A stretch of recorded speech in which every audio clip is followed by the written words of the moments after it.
What is up, mad beautiful world? If it ain't obvious enough, I was a weird oddball child. And still am. For most of you have known me for a very long time. I love playing by myself. It's like my comfort bubble zone, especially when my mind wanders constantly into La La Land. Insanity of talking to myself and my stuffed toys and staring into space sometimes. I have friends, and I'm not crazy.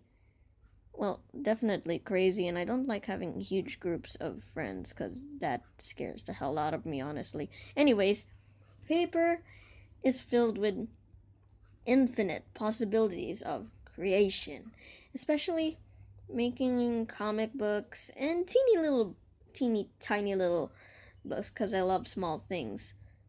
It's also when I started developing my storytelling madness through stick figures. Hashtag Stickman is a lost art and will always be remembered. I also love making paper puppets, and usually those characters that you can dress up. I would always have a lot of fun measuring so that the clothes would fit perfectly and it won't fall off. I also love the idea of being able to move joints. So I wouldn't draw the character fully, but instead I'm drawing separate limbs and then poking holes in appropriate areas and tying everything together so that it's movable. Voila, paper puppet. Except obviously they break easily.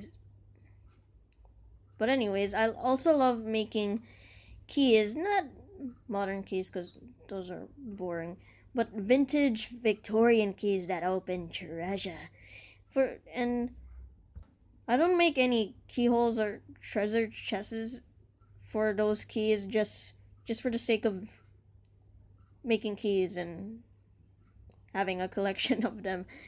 And for some reason, when keys click as they turn into the hole, it satisfies me so much.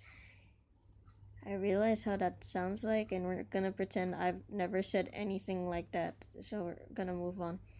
You know those mouse balls, those very old mouse that has a sensory ball inside? Well, I used to screw them open just so I can bounce the little ball around, and then someone would be waking up very soon. So I quickly screw it back together, but failing miserably, and I was hoping that no one would notice this weird broken mouse, but of course I got in trouble. But it was worth it. And last but not least, imaginary friends are, of course, common, but I was scared for my life every time I remember this friend so vividly to this day. Long black hair and a white gown.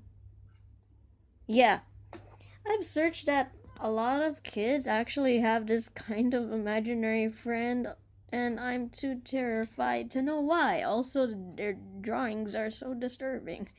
I was 2 years old when Mom told me more about this story.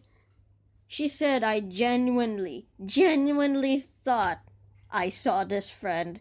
Even shared my doll with her. It's even scarier knowing that I played with her by the gate of our house when she couldn't come in, so I accompanied her so that she wouldn't feel lonely.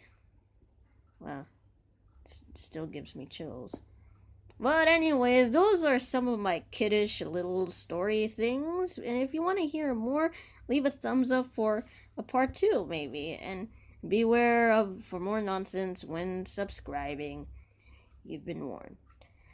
And feel free to check out my social medias if you want to follow me up on any updates, announcements, or little sketches. And if you want to fund me and help me on this artistic journey, you can also go to Patreon. $1 is more than enough, and even get me a coffee for $3 because I love coffee. But anyways, that is all for today. Stay fabulous, take care. Mad Hattie signing off for now.